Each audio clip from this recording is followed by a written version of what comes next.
Hey everybody, hopefully you've watched the trailer a billion times, but a bunch of you have been messaging me about Ned Stark and a couple other really specific things, so I wanted to make a video for the Easter eggs. There's a new round of the giveaway for the HBO Now subscriptions. All you have to do to enter is be a subscriber, leave a comment on this video. So there were a number of things in conjunction with the behind the scenes videos that revealed some more details that were in the trailer, just buried very deeply. A lot of them involving things that either reference or directly show Ned Stark. So Ned Stark is ever present in the series, even though he's been dead for a long time. But the first one is a very literal flashback to something that happened in the past. Some of you saw this scene here and wondered if this might be young Ned Stark going to see Jaime Lannister standing over the body of the Mad King. Like, oh, are we actually going to flash back to the end of Robert's Rebellion?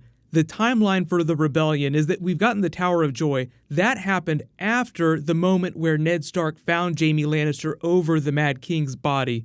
He had killed him just as their forces were outside of the city getting ready to ram down the gate. The Mad King was getting ready to light the entire city on wildfire. And as Jaime is told it, he was left alone with the Mad King and came to the conclusion that he was better off dead. It was justice. The Ned Stark hairdo is very clear. These are the gold cloaks. It's very clearly Jaime Lannister in the background. But it turns out this is just a reused shot of a scene from Season 1, Episode 3, where Ned Stark is going to see Robert Baratheon, and he passes by Jaime sitting over the Iron Throne, and they discuss him killing the Mad King. Jaime references the death of Ned's brother Brandon and his father Rickard Stark at the hand of the Mad King. 500 people sat here in silence and watched them scream till they died. I'm standing right here when it happened. It was very brave, your brother, and your father too. They didn't deserve to die like that. Nobody deserves to die like that. But you just stood there and watched. 500 men just stood there and watched. So it's an amazing scene, and we could flash back to that, but the behind the scenes video is just reusing that shot. So you can take from that what you will. I do think that we'll continue to see Robert's Rebellion flashbacks, because they said the biggest reason they weren't going to do that as a prequel was because they were going to cover it all during the main series, and there's still a lot of things we haven't seen yet, like the tourney at Harrenhal. Second big detail, Jaime Lannister on the field of fire here, trying to charge down a dragon, which it actually looks like is really Viserion instead of Drogon riding ahead of the Blood Riders. I know there are a lot of theories about Daenerys losing one of her dragons. I definitely think that Drogon is safe, so if we're going to see one die, it'll be Viserion or Rhaegal, and I do not think that this is how Jaime Lannister is going to die, trying to ride down a dragon.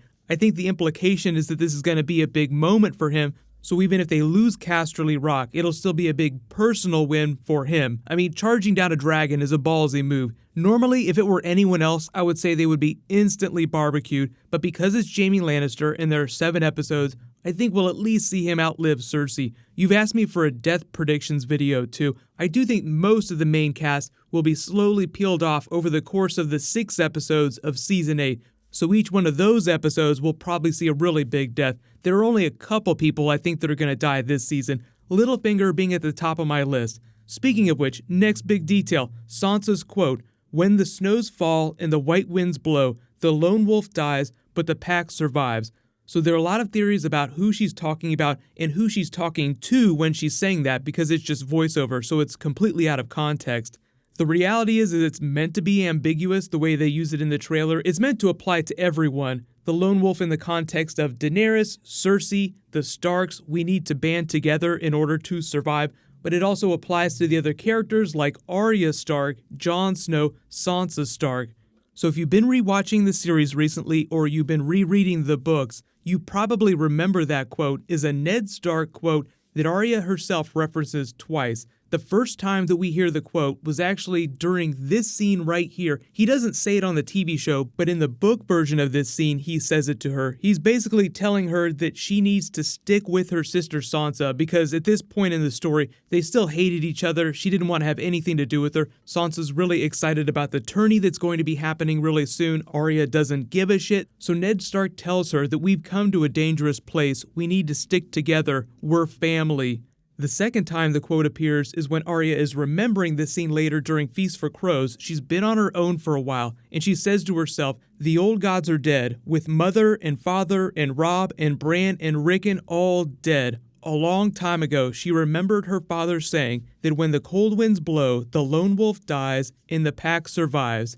She thinks to herself, he had it all backwards. Arya, the lone wolf, still lived, but the wolves of the pack had been taken and slain and skinned.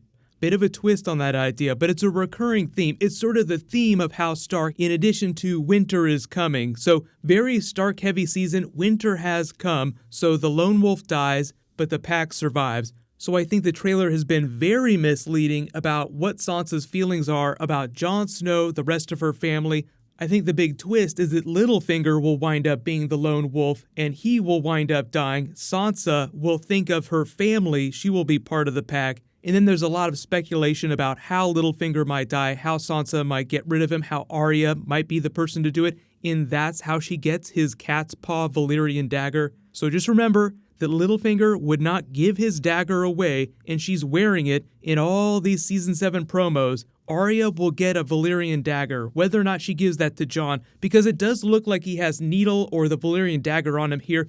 So there's still a lot of speculation to be had, but it just sounds like Sansa will come to her senses, and it won't be the crazy drama that people think that it might end up being. And speaking of family drama, I know a lot of people are wondering if this might be the Hound. This is the place where they filmed all the dragon pit scenes in King's Landing, so that would mean that he'd have to be in King's Landing near the mountain. That could lead to Clegane Bowl. But on closer inspection, this looks more like Bronn just because of the way he wears his costume. The way he knots his belt is exactly like Bronn. He wears lighter colored pants like Bronn. And virtually every preview we've seen of the Hound are of him with snow blowing across his face in the far north. So he would have to travel a long way to get down to King's Landing. So I don't want to dash anyone's Clegane Bowl hopes, but I just think that this looks more like Bronn. But you guys can let me know in the comments. Next big small detail is just Bran and Meera going underneath the wall. We knew that they would make it south eventually because Bran is in Winterfell in the chair in this shot, so he had to get there at some point. But you can see them very tiny here, just slowly passing beneath the gate. This is probably going to be episode 1, episode 2. And after rewatching the trailer like 7 or 8 more times, I now do think that this person turned around standing next to Jon on the rock here with Beric is the Hound himself, just because he's wearing a slightly different clothing.